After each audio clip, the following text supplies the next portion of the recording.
अस्सलाम वालेकुम। मैं एम ए हमजा ट्रेडर से अली दौर की आपके खिदमत में हाजिर हूँ। पिछली वीडियो में मैंने आपको बताया था कि हम दो इन्वर्टर्स का कंपैरिजन करेंगे, एक देसी सोलर इन्वर्टर जो हमारे यहाँ पाकिस्तान में बनते हैं उसका, और एक जो हाइब्रिड सोलर इन्वर्टर इंपोर्टेड में आ जाते हैं उसका। बहुत सारे लोग हैं सस्ते के चक्कर में देसी इन्वर्टर को लगवाते हैं, लेकिन उसके बाद होता हुआ है कि जैसे गले डला ढोल बजाना पड़ता है, तो वही वाला हाल होता है कि फिर उसके बाद में औके सौके गुजारा कर लेते हैं, फिर आते हैं दोबारा हाइब्रिड इन्वर्टर पर। तो उसके आने की क्या रीज़न होती है जो फिर दोबारा वो हाइब्रिड इन्वर्टर पर आते हैं। देसी इन्वर्टर में हमें सस्ता तो मिल जाता है, किन चीज़ों से हम उसमें महरूम हो जाते हैं, और एक MPPT इन्वर्टर में हमें क्या क्या चीज़ें मिल जाती हैं। तो आपको मैं आज वो चीज़ बताने लगा हूँ। सबसे पहली चीज़ मैं आपको बताता चलूँ कि ये देसी इन्वर्टर जो है इसको 7 kV कहते हैं। 7 kV अंडर 5 किलोवाट ये इन्वर्टर होता है। तो ये अंडर 5 किलोवाट में हम क्या लोड चलाते हैं, 8 सोलर पैनल लगाने के बाद हम इसके ऊपर सिर्फ 1-1.5 टन का AC चला पाते हैं। इससे ज़्यादा हम लोड नहीं चला सकते। इससे ज़्यादा लोड चलाने के लिए हमें इसके ऊपर एक और 8 पैनल की स्ट्रिंग लगानी पड़ती है, 16 पैनल करने पड़ते हैं। 16 पैनल करके हम 1.5 टन के AC के साथ फ्रिज पंखे लाइटें कर लेते हैं, या कोई 1 टन का मजीद AC चला देते हैं। बस इस इन्वर्टर की फिर लिमिट ख़त्म हो जाती है, इससे ज़्यादा लोड नहीं चला पाता। तो 16 सोलर पैनल लगाने का मतलब क्या है, आपके सामने है कि 16 सोलर पैनल जो है ना तकरीबन आपकी 10,000 PV को टच करना शुरू कर देते हैं। इतनी ज़्यादा PV खर्च करने के बाद आपको जो आउटपुट पावर मिल रही होती है वो तकरीबन कोई 4,000 वाट से भी नीचे होती है। इससे ज़्यादा वो लोड नहीं उठा पाता। तो ये जो आपको एफिशिएंसी देने वाले होते हैं सोलर इन्वर्टर, ये एक रेगुलेटर इन्वर्टर होते हैं। ये सिर्फ और सिर्फ 50% आपको एफिशिएंसी आउटपुट देते हैं सोलर की। जहाँ MPPT सोलर इन्वर्टर की बात कर लें, वो अगर महंगा होता है तो आप ये देखें तो उसमें आपकी सोलर एफिशिएंसी कितनी आला मिलती है, 98% तक एफिशिएंसी देता है। तो दूसरी चीज़ इसमें ये मिलती है कि हम बैटरी लगा देते हैं। बैटरी लगाने के बाद जो फ़ायदा होता है वो ये कि आपका मैक्सिमम लोड हर टाइम नहीं चल रहा होता। मैक्सिमम लोड ना चलने की वजह से जो आपकी एनर्जी ज़्यादा होती है आप बैटरी में स्टोर कर लेते हैं। तो बैटरी में स्टोर की हुई एनर्जी आपको जिस वक्त सोलर की पावर कम होती है वो उस वक्त आपको बैकअप देना शुरू करती है। तो इस तरह से जो नॉर्मल इन्वर्टर है, देसी इन्वर्टर, ये 6 घंटे से ज़्यादा नहीं सोलर पर चल पाते। और ये हाइब्रिड इन्वर्टर अगर अच्छी बैटरी लगा दी जाए तो आपका लोड 12 से 15 घंटे तक चलाना शुरू कर देते हैं। तो इसमें आपका जो बिजली का बिल होता है हैवी लोड चलाने के साथ जो बनता है वो तकरीबन आप 60 to 70% तक डाउन कर सकते हैं इस इन्वर्टर के साथ। दूसरी चीज़ ये कि ये इन्वर्टर जितना लोड बताते हैं ये उतना लोड तकरीबन उठा भी लेते हैं। इसके ऊपर किलोवाट के अंदर टैग आता है, तो किलोवाट का मतलब होता है कि 1000 वाट के हिसाब से किलोवाट होता है। तो ये 6.2 किलोवाट इन्वर्टर होता है।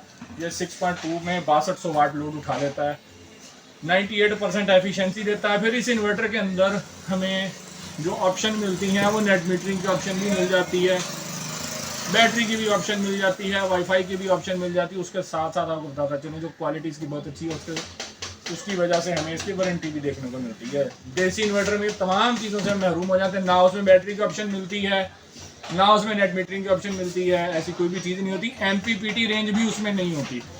MPPT रेंज ना होने की वजह से हमें सिर्फ 50% सोलर की एफिशिएंसी मिल रही होती है। उससे हमारा सोलर बहुत ज़्यादा लगाकर बहुत कम पावर मिलती है। तो ये हमारा बहुत बड़ा उसमें नुकसान हो रहा होता है। अक्सर लोग इस चीज़ को नहीं समझ पाते तो ये लगा लेते हैं। तो मार्केट में भी अक्सर लोग इस देसी इन्वर्टर पर इसलिए ले जाते हैं कि जब कस्टमर उनके पास आता है ना, अगर वो अपना रोना धोना शुरू करता है कि भाई मेरा बजट नहीं बन रहा, तो वो उसको ये चीज़ नहीं बताते और उसको कहते हैं कि आप देसी इन्वर्टर लगा लें, 8 पैनल लगा लें, आपका सस्ते में सिस्टम हो जाएगा। फिर उसके बाद होता ही है कि वो कुछ टाइम जब उसको यूज़ करता है उसको पता चलता है कि उसके बिल में तो कोई फ़र्क नहीं पड़ रहा। फिर वो कहता है कि अब इसका कोई हल, इतना मैं खर्चा कर चुका हूँ, सोलर लगा चुका हूँ, तो फिर दोबारा उसके गले जो ढोल डला होता है उसको बजाना पड़ता है। वो फिर इस इन्वर्टर को उतारता है चुपचाप और शराफत के साथ जाके हाइब्रिड इन्वर्टर को लगा के अपना सुकून से गुजारा कर लेता है। तो ये इसमें मसले मसाइल बनते हैं। क्वालिटी अच्छी ना होने की वजह से ख़राब भी बहुत ज़्यादा होता है। अगर आपकी सोलर की पावर कम हो जाए, आपकी वापडा शेयरिंग नहीं है उस दौरान, तो इन्वर्टर के जलने का बहुत खतरा होता है। MPPT इन्वर्टर में ये चीज़ हमें नहीं मिलती। उसमें प्रोटेक्शन अच्छी होने की वजह से इन्वर्टर ट्रिप हो जाता है, आपका इन्वर्टर वो जलता भी नहीं है। तो ये इन दोनों का जो है कंपैरिजन था।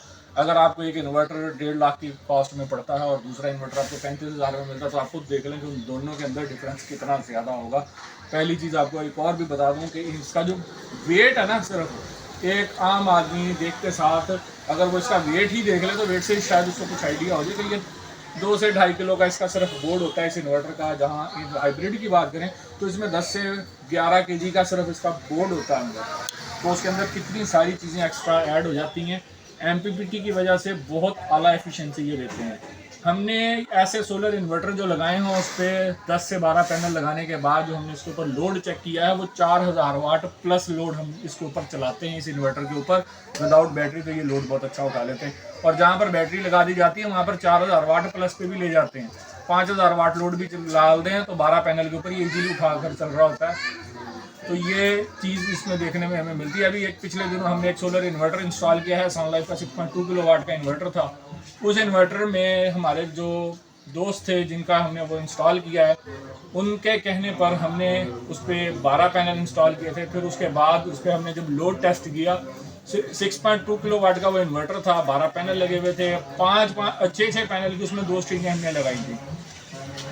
तो इस तरह से हमने उनका सिस्टम इंस्टॉल किया। विदाउट बैटरी था, हमने उसकी वापडा ऑफ करके उस इन्वर्टर को ऑन किया और उस पर लोड डाला। उस पर हमने एक वॉशिंग मशीन के साथ डबल एम्पेलर का उनका पंप ऑन कर दिया, वो चल रहा था। फिर उसके साथ हमने माइक्रोवेव ओवन और इस्त्री को ऑन किया। ये लोड उसने बहुत इजीली चलाया 12 पैनल के ऊपर। तो आप ये देख लें कि कोई भी देसी इन्वर्टर इतना लोड नहीं कैरी करता है 12 पैनल के साथ। इन्वर्टर उससे पहले ऑफ हो जाता है या जल जाता है। तो ये हमारा आज का इस सोलर इन्वर्टर का कंपैरिजन था। तो नेक्स्ट रिव्यू में इंशाल्लाह आपके लिए मज़ीद ऐसी ही कोई डिटेल वाली चीज़ के ऊपर आपसे बात होगी। तो तब तक के लिए अल्लाह हाफिज़।